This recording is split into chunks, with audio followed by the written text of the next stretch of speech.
परेशान है ना लोग, कितने मुश्किल से व्यापार करते हैं। छोटा छोटा व्यापार, कोई पान की गुमटी लगा रहा है, कोई ठेलिया लगा रहा है, कोई छोटा सा किराने की दुकान किए हुए, इनको कोई सुविधा नहीं देते आप। ये सरकार किसके लिए काम कर रही है?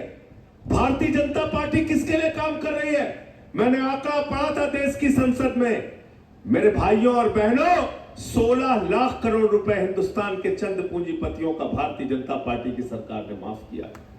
16 लाख करोड़, जीरो लगाते लगाते आप थक जाएंगे, इतना पैसा माफ किया। और तो और 44 पूंजीपतियों का मैंने आंकड़ा निकाल के पढ़ा, मालूम है उनका कितना पैसा? 44 लोगों का 3.5 लाख करोड़ रुपए माफ किया। कितना? आप अगर छोटा सा लोन ले लें अपना घर बनवाने के लिए, कार खरीदने के लिए, बेटी की शादी के लिए, तो बैंक वाला आता है, तहसील वाला आता है, आपको पकड़ के हवालात में बंद कर देता है। कोई स्टूडेंट लोन ले ले, अगर वो पैसा नहीं चुका पाता, उसके मां बाप को उठा के पकड़ के बंद कर देते हैं। ये लाखों लाख करोड़ रुपए के लूट हिंदुस्तान की बैंकों से किया गया। किसका पैसा है बैंकों में?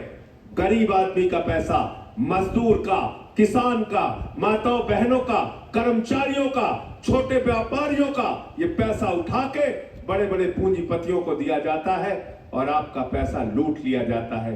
ये लड़ाई उसके खिलाफ है। बात सच्ची कहनी पड़ेगी, सही कहनी पड़ेगी। जाति धर्म के नाम पर देश को बांटने की राजनीति से हमारा आपका कोई फायदा नहीं है, कोई फायदा नहीं है।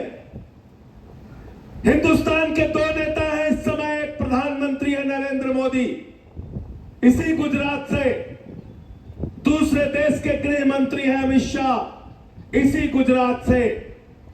देश भर में जाते हैं चुनाव प्रचार में, नफरत की बातें करते हैं। बंगाल में जाएंगे, केरल में जाएंगे, आसाम में जाएंगे, यूपी में जाएंगे, नफरत की बातें करेंगे।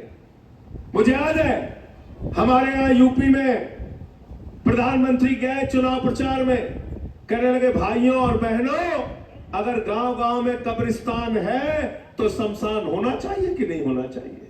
पब्लिक कह रही है हां होना चाहिए। आप मुझे बताओ, मैं प्रधानमंत्री जी से कहना चाहता हूं और भाजपा वालों से कहना चाहता हूं, हमको कब्रिस्तान और शमशान नहीं चाहिए, अपने बच्चों के लिए स्कूल और अस्पताल चाहिए। आप उसकी चिंता करो, बिजली की, पानी की, जो सरकारों का काम है। इसी गुजरात की धरती से ये 2 नेता निकले जो आज प्रधानमंत्री है और गृह मंत्री है। लेकिन याद रखना मेरे भाइयों, नफरत से हिंदुस्तान नहीं बनेगा, नफरत से तो आपका परिवार नहीं बनता, नफरत से तो आपका मोहल्ला नहीं बनता, नफरत से तो आपका गांव और शहर खुशहाल नहीं रह सकता। नफरत से गुजरात और देश कैसे खुशहाल रहेगा? नफरत की बुनियाद पे हिंदुस्तान नहीं बढ़ेगा। अगर बुनियाद पे बढ़ेगा तो गांधी के सिद्धांतों पर बढ़ेगा। वही गांधी जो साबरमती के संत, वो भी गुजरात से थे और आज पूरी दुनिया गांधी को मानती है। गांधी को मानती है। क्यों मानती है? क्यों मानती है?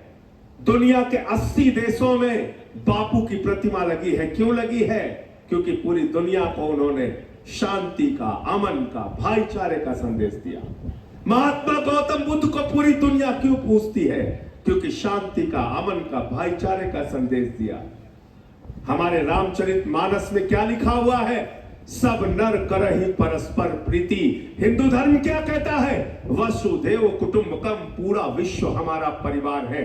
हिंदू धर्म तो इतना विराट है, हम अपनी प्रार्थना प्रभु से करते हैं, पूजा समाप्त करने के बाद तो कहते हैं धर्म की जय हो, अधर्म का नाश हो, प्राणियों में सद्भावना हो, विश्व का कल्याण हो। यह है हिंदू धर्म, यह है हिंदू धर्म। आज बीजेपी क्या गाना चला रही है?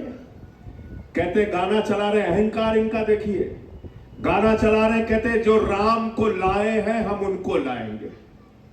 क्या गाना चलाया था लोकसभा में? सुना है कि नहीं भाई ये गाना आप लोगों ने? राम को लाने की हैसियत निरंजन जी की है क्या? संजय सिंह की है क्या? है क्या किसी इंसान की हैसियत है कि वो भगवान श्री राम को ला सकता है? नहीं ला सकता। लेकिन अहंकार बोल रहा था, कह रहे थे हम राम को लेकर आए हैं। अपने आप को इतना बड़ा समझने लगे प्रधानमंत्री जी, इतना बड़ा समझने लगी बीजेपी। तो हुआ क्या? अयोध्या हार गए, सुल्तानपुर हार गए, अंबेडकर नगर हार गए, प्रयागराज हार गए, चित्रकूट हार गए। जहां जहां से प्रभु श्री राम गुजरे वहां वहां से भारतीय जनता पार्टी हार गई। भगवान श्री राम ने कहा तुम हमें नहीं लेके आए हो, तुम हमें लेके नहीं आए हो, इतना अहंकार मत करो, ये अच्छी बात नहीं है।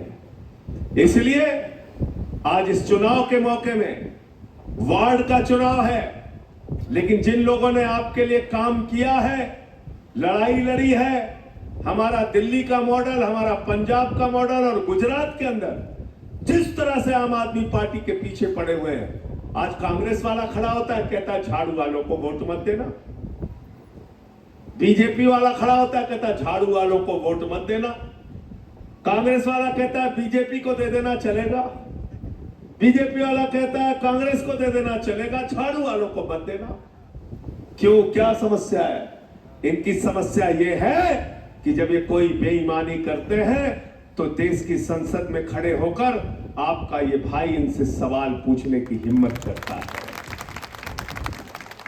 इनकी समस्या यह है कि इनसे लड़ने का काम आम आदमी पार्टी कर रही है। इसीलिए चैतर बसेवा को पकड़ के जेल में डाल दिया, गोपाल इटालिया को जेल में डाल दिया, ईसुदान गढ़वी को जेल में डाल दिया, प्रवीण राम को जेल में डाल दिया, हमारे तमाम नेताओं को पकड़ पकड़ के जेल में डाला। चलो जेल में डाला, चैतर बसेवा जो हमारा विधायक है उसकी पत्नी को पकड़ के जेल में डाल दिया। इतनी नफरत, इतनी दुर्भावना राजनीति में, इतना हमसे इतनी नाराजगी, इतना तंज। अरे लोकतंत्र में पक्ष और विपक्ष दोनों होना चाहिए। अगर विपक्ष मजबूत नहीं रहेगा तो याद रखना हिटलरशाही चलेगी इस देश में, और हम उस हिटलरशाही के खिलाफ हैं। ये लोकतंत्र के लिए अच्छा नहीं मेरे दोस्तों। अरविंद केजरीवाल को पकड़ के जेल में डाल दिया, मनीष सिसोदिया को पकड़ के जेल में डाल दिया, हमारे सबसे बेहतरीन स्वास्थ्य मंत्री सत्येंद्र जैन को पकड़ के जेल में डाल दिया। मुझे 183 दिन तक जेल में रखा। बहुत कोशिशें की, झुक जाओ, दब जाओ, भारतीय जनता पार्टी के हिसाब से चलो। जब मैं जेल से बाहर निकला, मुझे लोगों ने समझाया मोदी अमित शाह के खिलाफ, भाजपा के खिलाफ मत बोलना, ये लोग बड़े खतरनाक लोग हैं। मैंने कहा पहले गाड़ी के ऊपर चढ़ाओ फिर हिसाब करता हूं। वहीं से बोला, संसद में जाके बोला, सड़क पे बोल रहा हूं, आपकी सभाओं में आके बोल रहा हूं। क्योंकि याद रखना, लोकतंत्र में अगर बोलना छोड़ दोगे, रोकना और टोकना छोड़ दोगे तो तानाशाही आ जाएगी इस देश के अंदर। इसलिए सच के लिए खड़े रहिए, सच के लिए बोलिए, और आम आदमी पार्टी अगर आपको पसंद आती है तो झाड़ू पर बटन दबाइए और झाड़ू को जिताइए। झाड़ू बहुत काम की चीज है,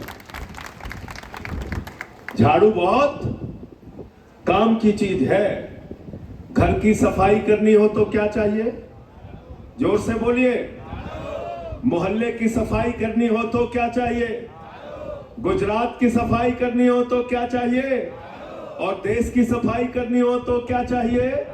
और किसी के दिमाग पे भूत सवार हो जाए तो भूत उतारने के लिए क्या चाहिए?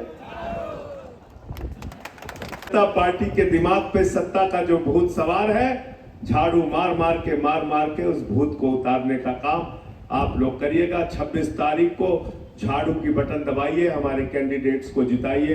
अरविंद केजरीवाल जी, आम आदमी पार्टी और हमारे साथियों को मजबूत कीजिए, जिससे हम आपकी आवाज को सदन से लेके सड़क तक उठा सकें और एक बेहतरीन शहर बनाने के लिए हमारे कैंडिडेट्स आपके साथ काम कर सकें। बिजली पे, पानी पे, शिक्षा पे, स्वास्थ्य पे, नालियों की सफाई पे, मोहल्ले की सफाई पे, इन सब मुद्दों पे हम लोग काम करेंगे। बहुत बहुत शुक्रिया, बहुत बहुत धन्यवाद, आपने मुझे इतने प्यार से सुना।